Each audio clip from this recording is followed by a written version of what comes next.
자, 우리 주님께서 그 찬양 받으신 줄로 믿습니다. 그렇죠? 사랑이 없으면 아무것도 아닙니다. 네. 우리 옆에 있는 분들과 이렇게 인사해 볼까요? 주님의 사랑으로 사랑합니다. 그렇죠. 네. 아멘. 네. 이제 말씀을 전해야 되는데 하나님 말씀 전한다 해도 사랑이 없으면 소용이 없다는 찬송을 하셔가지고 그렇죠? 네. 우리 사랑하는 우리 만습교회 성도 여러분들 주님의 사랑으로 사랑하고 축복합니다. 하나님의 인도하심을 따라서 이제 요단강을 건너고 여리고성을 정복하면서 승승장구했던 이스라엘이 아이성에서 비참한 패배를 경험하죠. 그 패배의 원인이 무엇이었습니까? 첫 번째는 이스라엘이 하나님 앞에서 죄를 범하였기 때문이었어요. 하나님께서 여리고의 모든 것을 하나님께 바치라고 명령하셨는데 이 아간이라는 사람이 그 명령을 어기고 하나님께 바쳤어야 할 물건을 가졌다는 것이죠. 욕심의 눈이 어두워져서 하나님 앞에 죄를 범한 것이 이스라엘이 패하게 된 첫 번째 이유였습니다. 두 번째는 이스라엘이 교만했기 때문이었어요. 큰 성 여리고와 싸워서 이기고서는 그 승리에 도취되어서 교만해진 것이죠. 아이성이라는 작은 성을 무시한 거예요. 이스라엘이 상대를 얕잡아 보고서는 우리가 다 올라갈 필요도 없다고 2, 3천 명만 올라가도 능히 이길 수 있을 거라고 자만하다가 결국에는 쓰디쓴 패배를 맛보게 된 것이죠. 그리고 마지막 세 번째 원인, 이스라엘이 아이성에서 패배할 수밖에 없었던 가장 결정적인 원인은 바로 그들이 기도하지 않았다는 것입니다. 아간이 죄를 지은 것도 문제였고 그들이 교만했던 것도 문제였지만 이스라엘이 가지고 있던 가장 근본적인 문제는 그들이 기도하지 않았다는 거예요. 하나님을 의지하지 않았다는 것이죠. 주님과 함께하지 않았다는 겁니다. 그저 자기들의 힘과 능력만을 가지고 싸움터로 나가니까 승리할 수가 없었다는 거예요. 우리가 신앙생활을 함에 있어서 이 기도라는 것이 얼마나 중요한 것인지 모릅니다. 기도가 문제를 예방하는 예방주사의 역할을 하고요. 또 문제를 해결하는 치료제의 역할도 한다는 거예요. 기도하지 않으니까 죄를 범하게 되고요. 기도하지 않으니까 교만하게 됩니다. 애초에 기도하는 사람은 죄를 범하지도 않고 교만하지도 않는다는 거예요. 그런데 그럼에도 불구하고 죄를 범했다면 어떻게 해야 하겠습니까? 기도해야 하는 거예요. 우리의 모든 죄를 십자가 앞에 내려놓고서 회개하면서 기도해야 하는 것이죠. 교만함을 다 내려놓고 기도해야 한다는 거예요. 그러면 다시 일어날 수 있는 회복의 기회가 주어지는 줄로 믿습니다. 기도하지 않았던 이스라엘 백성들이 아이성에서 뼈아픈 실패를 경험하게 되었잖아요. 하지만 중요한 것은 이스라엘 백성들이 그 실패의 순간에 다시 기도의 자리로 나왔다는 것입니다. 기도의 예방주사는 맞지 못했지만 기도의 치료제는 먹은 거예요. 여호수아와 이스라엘 장로들이 옷을 찢고 땅에 엎드려 기도합니다. 머리에 티끌을 뒤집어 쓰고 날이 저물도록 기도하는 거예요. 그리고 거기서부터 이스라엘의 회복이 시작되었습니다. 이스라엘 백성들이 자기들의 죄가 무엇이었는지를 깨닫고 그 죄의 문제를 끊어내서 다시금 주님의 거룩한 백성으로 세워지는 이 모든 일의 시작에 기도가 있었다는 것이죠. 바라기는 이 시간 예배하는 우리 모두가 기도의 사람이 될 수 있기를 원합니다. 늘 기도하면서 주님의 뜻을 구하고 그 주님의 뜻대로 주님께서 이끄시는 대로 담대하게 순종할 수 있으시기를 원합니다. 그것이 바로 믿음으로 사는 것이고 참으로 복된 삶이 되는 것이죠. 기도함으로써 그 은혜를 누리는 저와 여러분이 되시기를 주님의 이름으로 축원합니다. 그리고 이제 여호수아 8장으로 넘어오면은요, 하나님께서 아이성으로 올라가라고 명령하시는 것을 보게 됩니다. 우리 1절 말씀 같이 한번 읽어볼까요? 1절입니다. 시작. 여호와께서 여호수아에게 이르시되 두려워하지 말라 놀라지 말라 군사를 다 거느리고 일어나 아이로 올라가라. 보라, 내가 아이 왕과 그의 백성과 그의 성읍과 그의 땅을 다 내 손에 넘겨 주었으니 아멘. 하나님께서 여호수아에게 제일 먼저 하신 말씀이 뭐예요? 두려워하지 말라, 놀라지 말라 하는 말씀입니다. 이 말이 의미하는 게 뭘까요? 지금 여호수아가 두려워하고 있다는 거예요. 아간이 지은 그 죄의 문제를 해결했음에도 불구하고 여전히 여호수아의 마음 한구석에는 두려움이 있었다는 것이죠. 한번 실패하고 나니까 그 실패의 쓴맛을 경험하고 나니까 또 실패할까봐 걱정이 되는 겁니다. 특별히 여호수아가 무엇을 두려워했을까를 생각해 볼 때에 이 백성들을 이끌어야 하는 지도자로서의 어떤 두려움이 있었을 것 같아요. 지도자는 다른 사람을 이끌어야 하는 거잖아요. 이게 나 혼자만 열심히 한다고 되는 일이 아니더라는 거예요. 결국에는 그 백성들이 잘 따라줘야 되는 건데 이게 될까? 불안한 것이죠.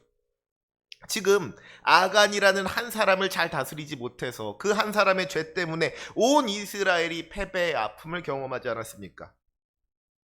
그러면 혹시라도 이스라엘 백성 중에 또 다른 아간이 있지는 않을까? 그래서 또다시 패배하지는 않을까? 이게 생각하면 생각할수록 마음이 놓이지를 않는 거예요. 불안한 거죠. 걱정이 되는 겁니다. 그런데 그런 여호수아에게 하나님께서 뭐라고 말씀하셨어요? 두려워하지 말라, 놀라지 말라. 여러분, 이 말씀 어디서 본 것 같지 않으십니까? 여호수아 1장을 보면 여호수아에게 찾아오신 주님께서 3번에 걸쳐서 강하고 담대하라고 반복해서 말씀하시는 것을 볼 수가 있죠. 그 중에 특별히 여호수아 1장 9절을 보면은 주님께서 이렇게 말씀하십니다. 내가 내게 명령한 것이 아니냐? 강하고 담대하라. 두려워하지 말며 놀라지 말라. 내가 어디로 가든지 내 하나님 여호와가 너와 함께 하느니라. 아멘. 모세가 죽고 이스라엘의 지도자로 세워진 여호수아가 지도자로서의 그 막중한 책임에 힘겨워하고 있을 때에, 두려워하고 있을 때에 주님께서 찾아오셔서 힘을 주시고 용기를 주셨잖아요. 여호수아가 그 말씀을 의지하여서 담대하게 나아가서 요단강을 넘고 여리고성을 무너뜨리지 않았습니까? 그런데 지금 여호수아의 모습을 보니까 어때요? 아이성에서의 그 패배로 인해서 다시 이전의 모습으로 돌아가 버린 거예요. 내가 이 백성을 잘 이끌 수가 있을까? 또다시 패배하지는 않을까? 근심하고 걱정하면서 두려워하는 연약하고 나약한 이전의 모습으로 돌아가 버린 것이죠. 그런 여호수아에게 주님께서 찾아오십니다. 그리고 말씀하시는 거예요. 두려워하지 말라, 놀라지 말라. 이 말씀을 들은 여호수아가 어떤 생각을 했을까요? 아마도 여호수아는 이전에 주님께서 자기를 찾아오셔서 똑같은 말씀을 주셨던 것을 기억했을 거예요. 그렇지. 그때도 내가 참 많이 불안하고 걱정했었는데 그때 주님께서 함께 해주셔서 그 모든 어려움을 다 이겨낼 수가 있었지. 주님께서 함께 해주시니까 요단강도 건널 수가 있었고 여리고성도 무너뜨릴 수가 있었지. 그 말씀을 듣는 순간에 여호수아는 지금까지 자기가 경험했던 주님의 은혜를 떠올리게 되었을 것입니다. 우리가 신앙생활을 하다 보면은요, 때때로 힘들고 어려운 고난의 순간을 마주할 때가 있습니다. 그런데 문제는 그때에 우리가 주님의 은혜를 다 잊어버린다는 거예요. 당장 힘드니까, 당장 아프니까, 당장 죽을 것 같으니까 지금까지 주님께서 베풀어 주셨던 은혜가 도무지 기억이 나지를 않는 겁니다. 이스라엘 백성들이 출애굽할 때 그랬잖아요. 하나님께서 이스라엘에게 얼마나 많은 은혜를 베푸셨습니까? 10가지 재앙으로 애굽에서 나오게 해주셨고요. 구름기둥과 불기둥으로 인도해 주셨어요. 홍해를 건너게 해주셨고요. 먹을 것이 없으니까 하늘에서 만나를 내려주셨습니다. 또 마실 물이 없으니까 반석에서 물이 나게 해주셨어요. 그런데 이스라엘 백성들이 울면서 한다는 말이 뭐예요? 누가 우리에게 고기를 주어 먹게 하랴. 만나만 먹으려니까 지겹다는 거예요. 고기도 먹고 싶고 생선도 먹고 싶고 오이와 참외와 부추와 파와 마늘도 먹고 싶은데 만나밖에는 먹을 게 없다고 울면서 말하자면 반찬 투정을 하더라는 것이죠. 지금까지 받은 은혜는 싹 다 잊어버리고서는 당장 힘든 거, 당장 불편한 거, 그것만 바라보고 있는 모습들, 그거 놓고서는 힘들다고 하는 모습, 참 못난 모습이잖아요. 못나도 이렇게 못날 수가 있나. 꼴불견이잖아요. 그런데 이 또 가만히 생각해 보면은 우리는 또 뭐가 그렇게 다른가 싶은 거예요. 그렇죠? 그동안 하나님께서 우리에게 얼마나 많은 은혜를 베푸셨습니까? 돌아보면 모든 것이 다 하나님의 은혜였던 것이죠. 그러면 우리 삶 가운데 기쁨이 가득하고 감사가 넘쳐야 할 것만 같은데 정작 우리의 모습을 보면 그렇지가 않더라는 것. 늘 부족하다고 하고 늘 모자라다고 하고 맨날 그렇게 힘들다고 하고 불평과 불만이 우리의 입술에 늘 가득하다는 것이죠. 그러면 그때 필요한 게 무엇입니까? 바로 은혜를 기억하는 일이에요. 아까 함께 불렀던 찬송가 429장의 가사를 한번 생각해 보시기 바랍니다. 세상 모든 풍파 너를 흔들어 약한 마음 낙심하게 될 때에 내려주신 주의 복을 세어라.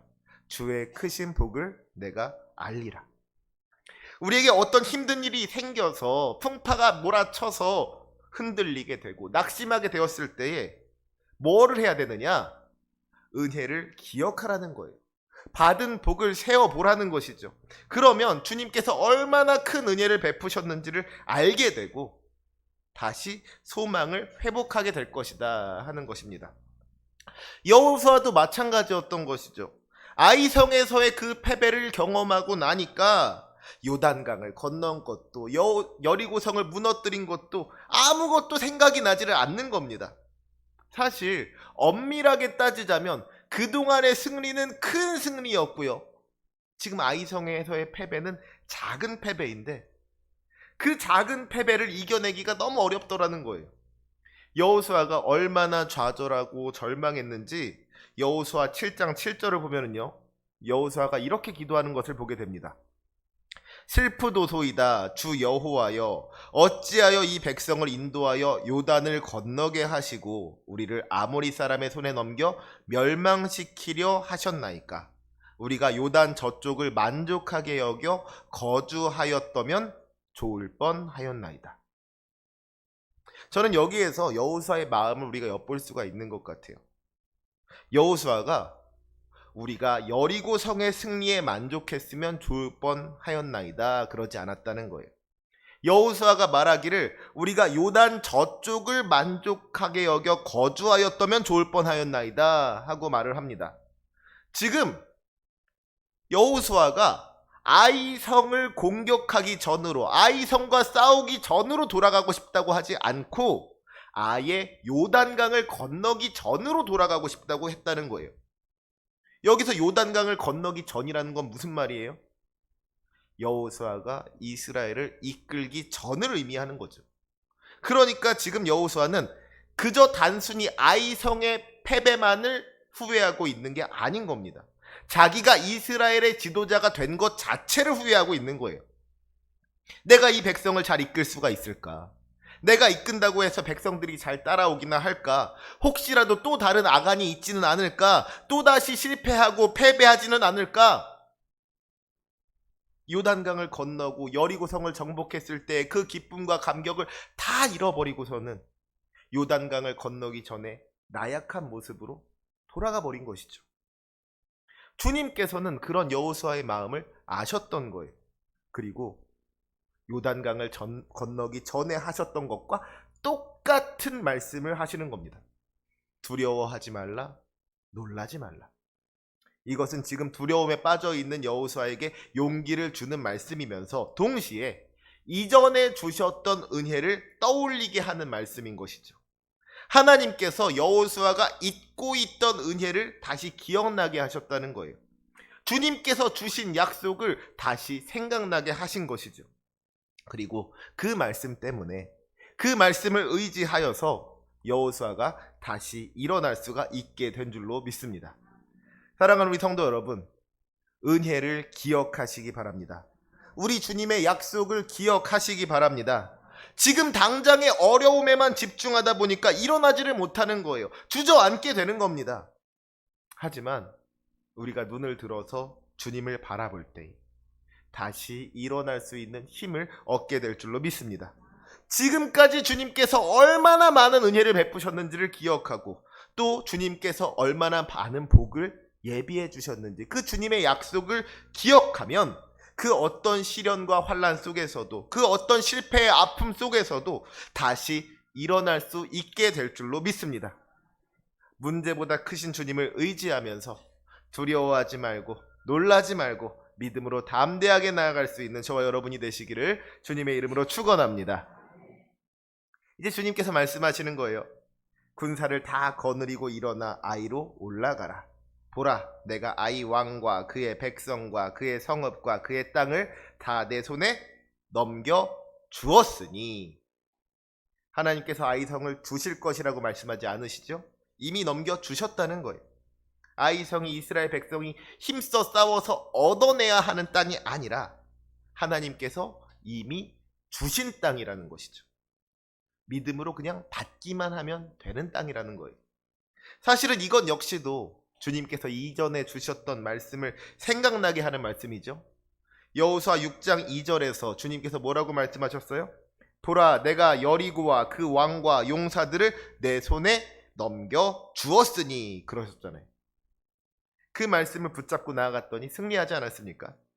그런데 문제는 이전에 아이성과 싸울 때에는 이런 말씀이 없었다는 거예요. 하나님께서 주신다고 하지도 않으셨는데 그냥 자기들 멋대로 나가가지고는 저것들 별것도 아니라고 2, 3천 명만 있어도 충분히 이길 수 있다고 아주 그냥 교만해서는 건방을 떨다가 비참한 패배를 경험하게 된 것이죠. 말씀 없이 가니까 질 수밖에 없었던 거예요. 먼저 하나님의 말씀이 있어야 합니다. 하나님께서 말씀하시고 하나님의 백성이 순종할 때에 하나님의 놀라운 역사가 나타나는 줄로 믿습니다. 이게 순서대로 이루어져야 된다는 거예요. 하나님의 말씀이 없으면 아무것도 일어날 수가 없는 것이죠. 하나님께서 아직 말씀하지도 않으셨는데 우리가 막 급해가지고 우리가 막 뭘 좀 해보겠다고 이리 뛰고 저리 뛴다고 해서 무슨 일이 되는 게 아니라는 겁니다.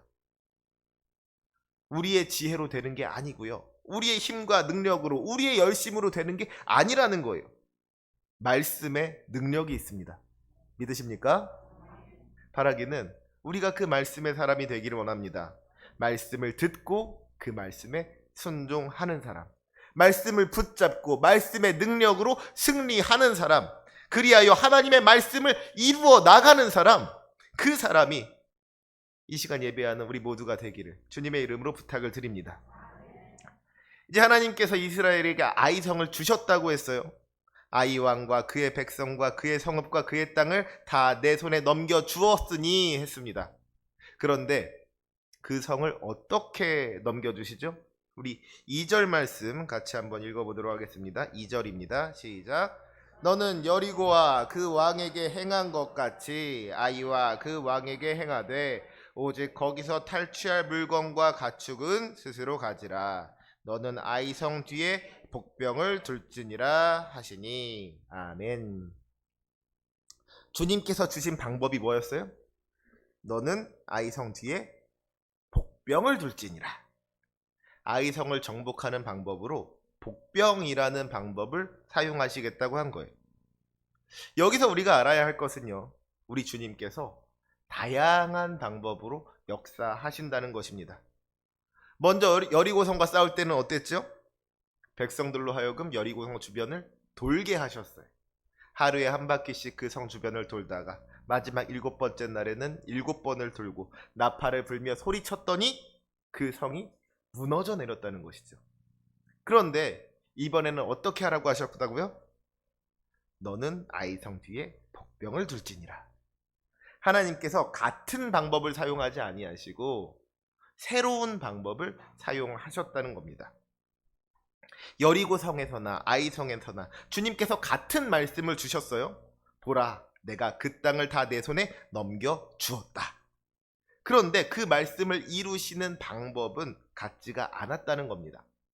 하나님께서 어떤 한 가지 방법만을 고집하지를 않으셨다는 거예요. 왜 그러셨을까요? 여기는 아주 중요한 원칙이 있습니다. 주님께서는 우리가 어떤 방법을 의지하는 것이 아니라 하나님을 의지하기를 원하신다는 거예요. 만약에 하나님께서 같은 방법을 사용하셔서 아이성을 정복할 때도 여리고성을 정복할 때와 같이 그 성 주변을 돌라고 하셨더라면 어떻게 되었을까요? 성 주변을 빙빙 돌면 성이 무너진다. 이게 어떤 하나의 공식이 되어버리는 거예요. 그러면 이스라엘이 다음 성을 만났을 때 어떻게 하겠습니까? 성을 보자마자 돌 생각부터 하는 거예요. 이번에도 돌면 무너지겠지. 이번에는 몇 번을 돌아야 될까? 자연스럽게 그런 생각을 하게 되는 것이죠. 이런 생각이 우리에게 들어오면은요, 우리의 기도도 달라지게 됩니다. 하나님, 이 성을 정복하려면 어떻게 해야 할까요? 주님 뜻을 알려주세요. 이렇게 기도하는 게 아니라, 주님의 뜻을 구하는 것이 아니라, 하나님 이번에도 성 돌아야 되는 거죠? 하나님 이제 성 주변을 잘 돌아야 될 텐데 잘 돌게 해주세요. 우리 다리에 힘을 주세요. 이런 식으로 기도하게 된다는 거예요. 성 주변을 돈다는 것은 하나님께서 일하셨던 하나의 방법이었을 뿐인 건데, 우리 하나님은 다른 방법으로도 충분히 역사하실 수 있는 분이신데 그걸 잊어버리게 된다는 것이죠. 하나님께서 일하셨던 하나의 방법이 우리에게 있어서 어떤 우상이 되어버리는 겁니다. 하나님께서는 그것을 경계하셨던 것이죠. 그래서 말씀을 주실 때는 이전과 똑같은 말씀을 주셨지만 그 말씀을 이루실 때는 이전과 다른 방법을 사용하셨다 하는 겁니다. 우리가 신앙생활을 하면서요, 우리가 흔히 빠지기 쉬운 함정이 이 자기의 경험을 우상으로 만드는 거예요. 내가 만난 하나님을 전부라고 생각하는 겁니다. 특히 하나님을 진하게 만난 분들일수록 이런 함정에 빠지기가 쉬워요. 예를 들어서 어떤 분이 이 병고침의 은사를 경험했다고 한번 생각해 보시기 바랍니다. 이분이 불치병에 걸려가지고 병원에서 고치지를 못한다고 두 손도 두 발 다 들어버린 거예요.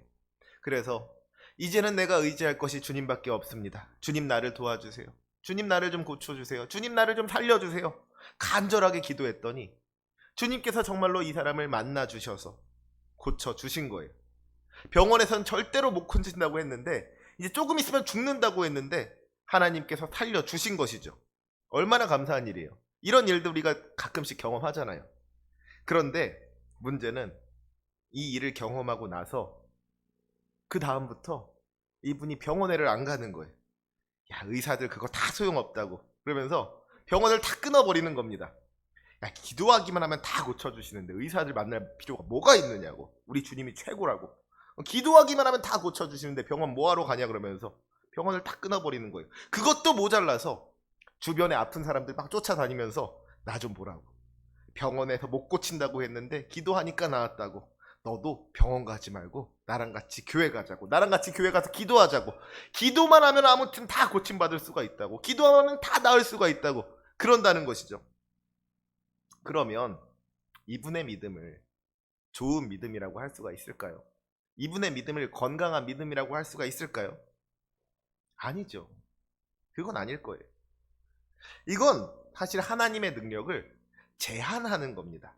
자기의 생각과 자기의 경험을 가지고 하나님을 재단하고 판단하는 거예요. 사실은 그게 전부가 아닌데, 우리 하나님은 우리가 감히 헤아릴 수 없을 정도로 크고 넓으신 분인데, 내가 아는 하나님, 내가 만난 하나님, 내가 경험한 하나님, 그게 전부인 줄만 알고 살아가는 것이죠. 물론 하나님께서 직접적으로 역사하셔서 고쳐주실 수도 있습니다. 하지만 사람을 통해서 역사하실 수도 있는 거예요. 의사를 통해서 역사하실 수도 있는 거잖아요. 또 고쳐주지 않으실 수도 있는 겁니다. 바울이 자기 육체의 가시를 떠나가게 하기 위해서 3번 주께 간구하였을 때에 주님께서 뭐라고 말씀하셨어요? 내 은혜가 내게 족하도다. 이는 내 능력이 약한 데서 온전하여짐이라. 꼭 병을 고쳐주시는 것만이 은혜가 아니더라는 것이죠. 우리가 생각하지도 못했던 방법으로 우리의 기대를 넘어서 일하시는 분이 우리 주님이신 줄로 믿습니다. 그런데 우리는 생각하기를 우리 하나님은 이런 식으로 일하셔. 우리 하나님은 이렇게 해야 좋아하셔. 우리 하나님은 이런 분이야. 이렇게 생각하고 한다는 것이죠. 이게 사실은 엄청나게 교만한 것이고 하나님의 영광을 가리는 일이라는 것을 알아야만 합니다. 왜 장님이 코끼리를 만지고서 그런다고 하잖아요. 어떤 사람은 다리를 만지고선 야, 코끼리는 기둥처럼 생겼구나 그러고, 어떤 사람은 코를 만지고서는 야, 코끼리는 밧줄처럼 생겼구나 그러고 그러죠. 사실은 하나도 모르고 있으면서 자기가 아는 게 전부인 줄로 안다는 거예요. 얼마나 어리석은 일입니까? 그런데 우리가 신앙생활을 하면서 하나님에 대해서 이런 모습을, 이런 어리석음을 보일 때가 있더라는 것이죠. 사랑하는 우리 성도 여러분, 바라기는 우리가 겸손할 수 있기를 원합니다. 내 생각에 우리 주님을 맞추려고 하지 말아야 된다는 거예요.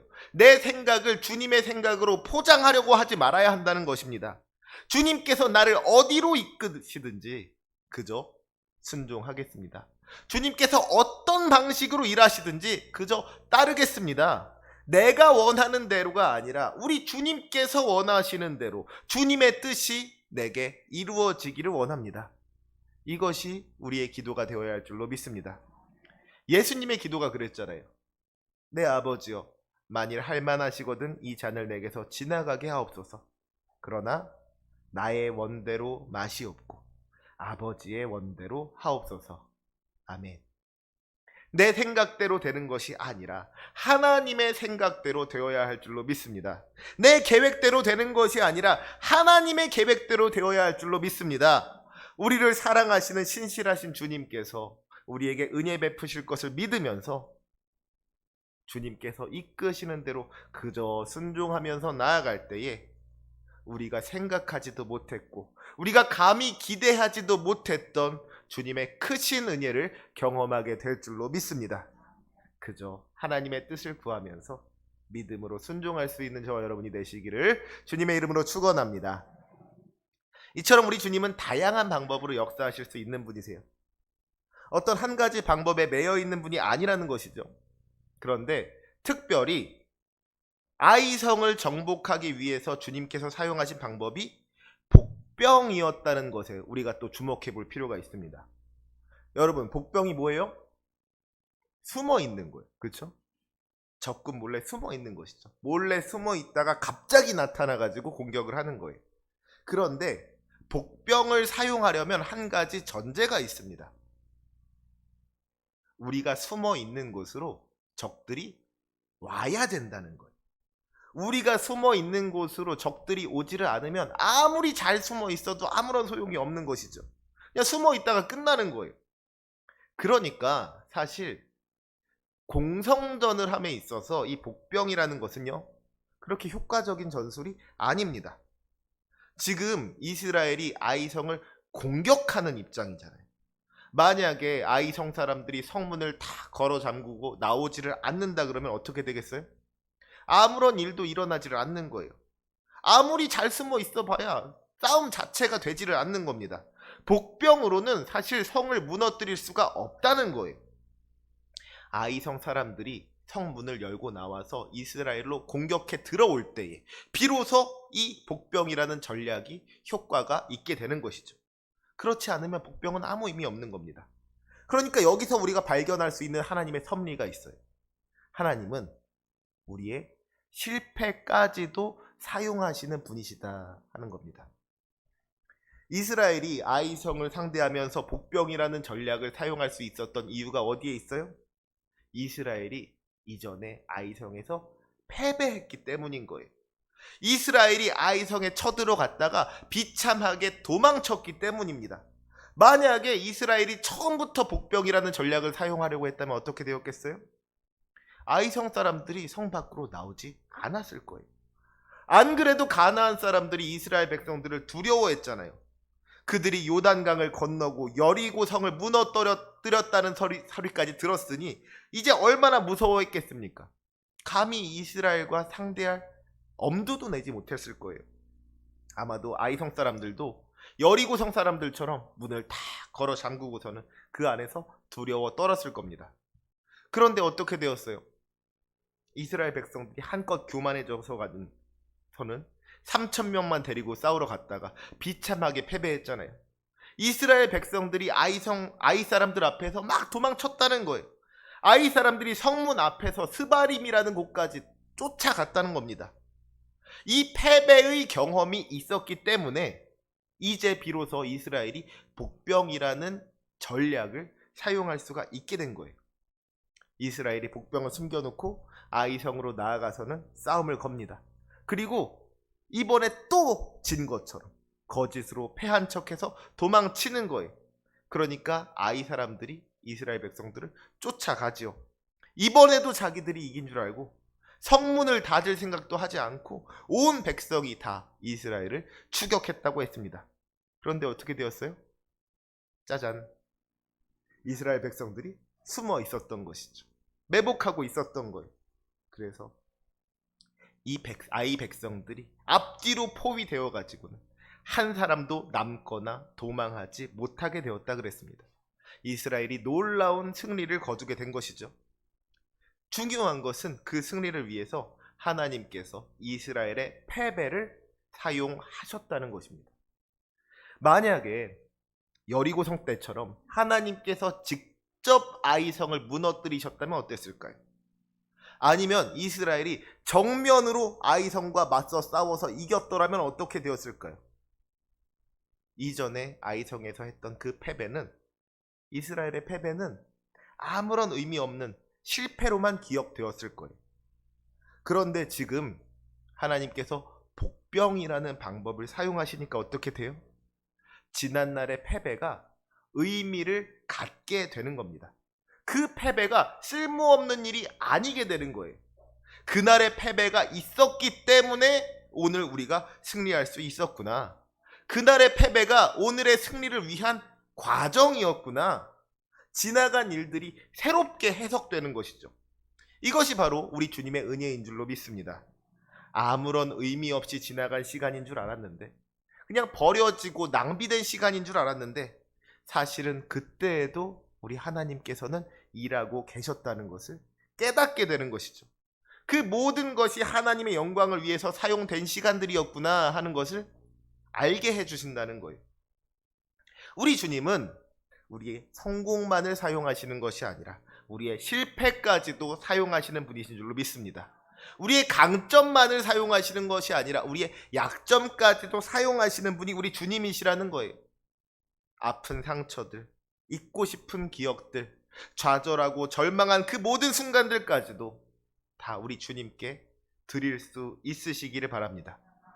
우리가 알거니와 하나님을 사랑하는 자 곧 그의 뜻대로 부르심을 입은 자들에게는 모든 것이 합력하여 선을 이루느니라.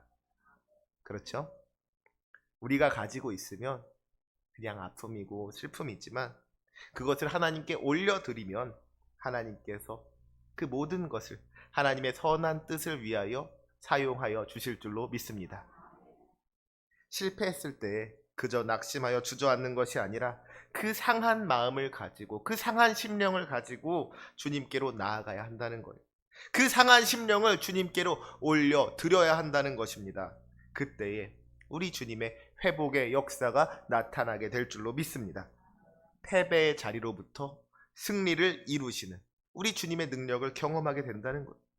그리하여 모든 것이 하나님의 은혜였음을 고백하게 될 줄로 믿습니다. 그 은혜, 그 축복을 경험하는 저와 여러분이 되시기를 주님의 이름으로 축원합니다. 마지막으로 2절 말씀에서 우리가 살펴보아야 할 것이 한 가지가 더 있어요. 너는 여리고와 그 왕에게 행한 것 같이 아이와 그 왕에게 행하되 오직 거기서 탈취할 물건과 가축은 스스로 가지라. 여리고성에서는 하나님께서 어떻게 하라 그러셨어요?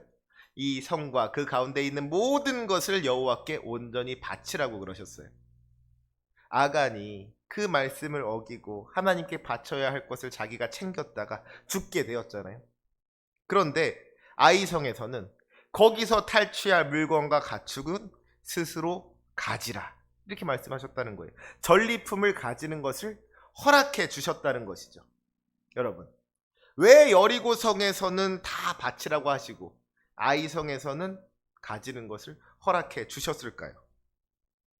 아마도 여리고성은 요단강을 지나서 첫 번째 성이니까 첫 번째 열매로서 하나님께 다 드리도록 한 것이고, 이제 두 번째 성인 아이성부터는 백성들이 가질 수 있도록 해주신 것이 아닐까 하는 그런 생각을 해봅니다. 혹시 아닐 수도 있어요. 하여튼 하나님의 뜻이니까. 아무튼 분명한 것은요, 우리 주님께서 우리의 필요를 아신다는 거예요. 이스라엘에게 물건도 필요하고 가축도 필요하다는 것을 아시고 그것을 허락해 주신 것이죠. 우리 주님께서 우리에게 그냥 다 달라고, 그냥 다 바치라고 그러시는 분이 아니라는 겁니다. 중요한 것은 주님께서 주실 때 받아야 된다는 것.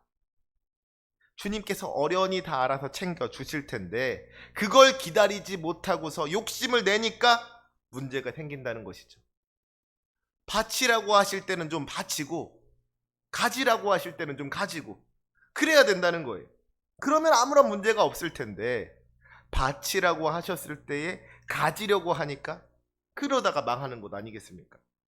결국 하나님의 말씀대로 하지 아니하고 자기 마음대로 자기 욕심대로 한 게 문제가 되더라는 것이죠. 바라기는 우리가 순종의 사람이 되기를 원합니다. 주님께서 가라고 하면 가고 주님께서 멈춰서라고 하면 멈춰서야 한다는 거예요. 주님께서 바치라고 하면 바치고 주님께서 가지라고 하면 가지면 되는 것이죠. 우리의 모든 필요를 아시는 주님께서 좋은 길로 인도하실 것을 믿으면서 말씀대로 순종하는 것이 참으로 복된 길이요 승리하는 길임을 믿으시기 바랍니다. 이 시간 우리가 기도의 사람이 되기를 원합니다. 말씀의 사람이 되기를 원합니다. 순종의 사람이 되기를 원합니다. 이 시간 예배하는 우리 모두가 우리 주님의 말씀을 듣고 그 주님의 말씀을 붙잡고 그 주님의 말씀에 순종함으로 말미암아 풍성한 은혜를 누리게 되시기를 주님의 이름으로 축원합니다. 아멘. 기도하시겠습니다. 우리를 사랑하사 늘 좋은 길로 인도하시는 주님, 주님의 크신 은혜에 감사와 영광을 올려드립니다. 이 세상을 살아가면서 때로 힘들고 어려운 고난의 시간이 찾아올 때가 있음을 고백합니다. 실패의 순간에 그 아픔이 너무 커서 좌절하고 낙심하게 되는 우리의 연약한 모습이 있습니다. 하지만 주님, 그 실패의 순간에 눈을 들어 주님을 바라보게 하여 주시옵소서. 주님의 은혜를 기억하게 하여 주시옵고 주님의 약속을 기억하게 하여 주시옵소서. 그리하여 절망 가운데에서 소망으로 인도하시는 주님의 크신 은혜를 경험하게 하여 주시옵소서. 우리가 믿음으로 살아가는 동안에 내 생각으로 하나님을 재단하려는 잘못을 범하지 않게 하여 주시고 오직 크신 주님께서 인도하시는 대로 그저 순종하며 나아가는 하나님의 백성 되게 하여 주시옵소서. 내 뜻이 이루어지는 것이 아니라 우리 주님의 뜻이 이루어지는 것이 참으로 복된 일임을 기억하게 하여 주시옵고 주님의 선한 계획 가운데에 순종하며 나아감으로 말미암아 주님께서 주시는 크신 은혜를 경험하게 하여 주시옵소서. 그리하여 이 약한 세상 가운데에 형통하게 되는 축복을 누리며 살아가는 하나님의 귀한 백성 되게 하여 주시옵소서. 감사함이 예수님의 이름으로 기도합니다. 아멘.